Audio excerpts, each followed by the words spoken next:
hold on a minute, everybody. Welcome back to Soda Dungeon, aka the better Path of Exile. No, I don't know what I'm talking about. I just be saying crap. Anyway, so I think I was ranting about Magic the Gathering.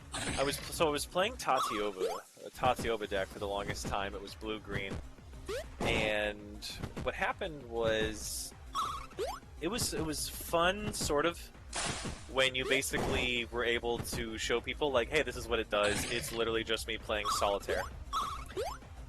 It has since, like, I don't know, like, I took a big break from Magic, and now I'm getting back into it, and I'm replaying Tatiova. And I fucking hate that deck. Like, now I'm like, oh my god, like, this deck is boring. Like, I don't like how each of my turns takes 10 minutes anymore. Like, it's actually, like, not fun. And so what I did was I went on ahead and took it apart, and I made a mono blue Kami of the Crescent Moon. Now the deck does the same thing as Tatiova. It is ultimately still like an overdraw deck, or I think they call it decking yourself, where you have these, you know, your sort of Thoracle, Labman, Lab Jace, things like this left all the time, right?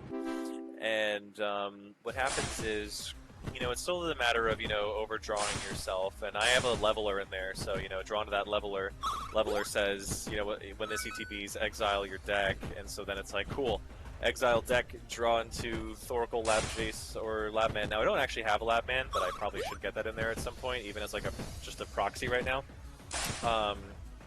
The one way, though, that I do actually win, that I've been winning so far, eerily enough, in that deck, there's the warp. The one way that I've been winning that deck a lot is actually with the fairly new card called Triskaidekaphile, which is, it says on your upkeep, if you have 13 cards exactly, you win the game.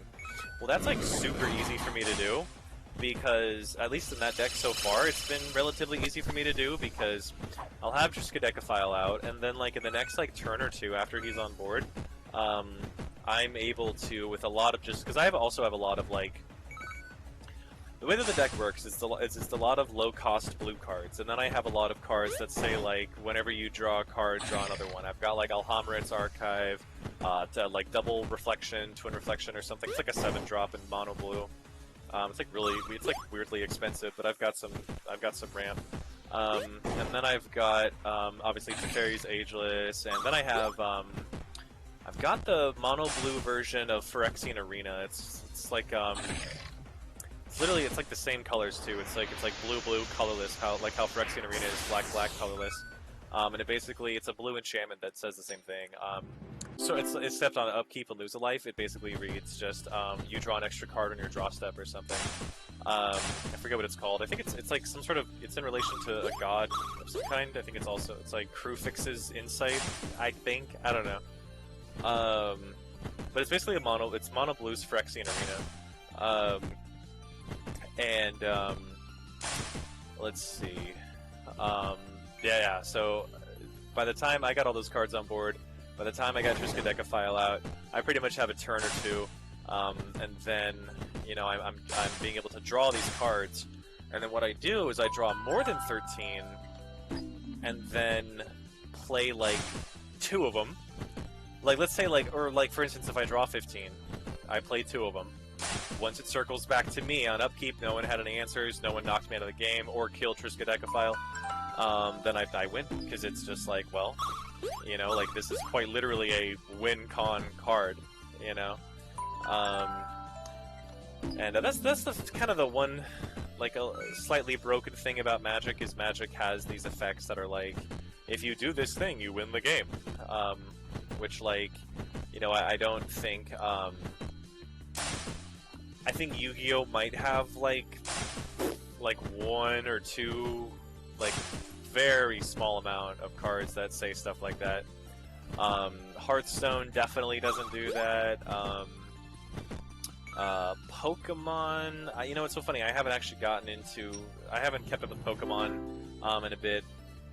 I was trying to get into the Pokemon TCG online game, and the problem with that was it kept, like, updating, or something weird, and One of the things about these card games, man, like I hate all these card games that like update so much. Like playing like Yu-Gi-Oh! Online, like Duel Links, or the new one now, like Master Duel.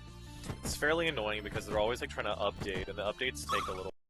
Man, so I've got this really tiny pumpkin in my hands, and it's crazy because it looks like a decoration, and it also kind of looks like, at the same time, eerily fully grown. But it, of course, is not. This poor thing was prematurely pulled off the vine. Oh my god!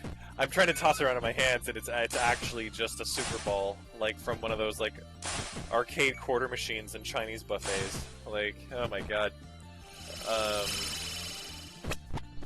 Here we are. So I have a white Casper pumpkin instead, and I broke the stem off the white Casper pumpkin, and it's funny because, you know, they say that if you break the stem off pumpkins that they rot quicker, but like, I don't know, like I don't deny that, but I like breaking the stems off of pumpkins because then I can sort of treat them like, you know, like balls.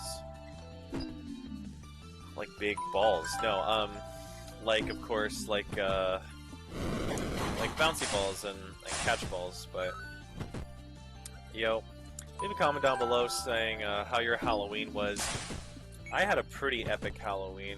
My neighborhood had like 5 trick-or-treaters, but you know, I'm big on you know, a sort of self-determined happiness, and you know, happiness should not be about achieving means to ends. You know, it should just be about making your own picnic of fun, you know, and you know, because obviously trying to achieve means to ends is what leads people to comparing themselves to each other and all that jazz, and life lessons, folks. But what ends up happening is I just killed that ice giant and you did not, so get wrecked. But I had such a fun Halloween because what I did was I had a bit of a lawn party. I actually had all sorts of, like, I had a million pumpkins and jack-o'-lanterns and decorations, and then I brought out a blanket and then just sat on it and got out some lawn chairs and handed candy to people who were coming up. So, you know, absolutely, lawn parties all the rage. You know, I'm tempted to post on Nextdoor. But I don't want to sound too passive aggressive and be all like, hey, yo, thanks to the 5 families who showed up. But you know, let's see. You know, one thing that sort of stands out to me about Magic the Gathering and stuff is, you know, it's so funny because I've gone through a lot of different commanders, both with proxied and with real cards. I used to play mono blue Talrand, and it was so funny because Smalls Noodle just did not know how to play that deck because she would always say there's no creatures in this, it's not very creature heavy. And I'm like, it's incredibly creature heavy because what you do is you have Talrand out and then you just keep playing dumb sorceries and instants. And I was just sort of balling, I was sort of just like balling it up. Like I would just have like 1 to 2 drop blue spells on that deck to just constantly make a bunch of those 2/2 flying birds that Talrand would make. And then I would have mono white. I had mono white Srom. Srom was kind of this. He was a bit like Sithis, the white green Selesnya enchantment commander. Where basically what Srom would do is he would like he would straight up just like you would play an enchantment or artifact. And I kind of played him like Voltron, and I would just stick all these enchantments onto him, and then he would like draw me cards, and so the deck was full of cantrips, and it was really neat.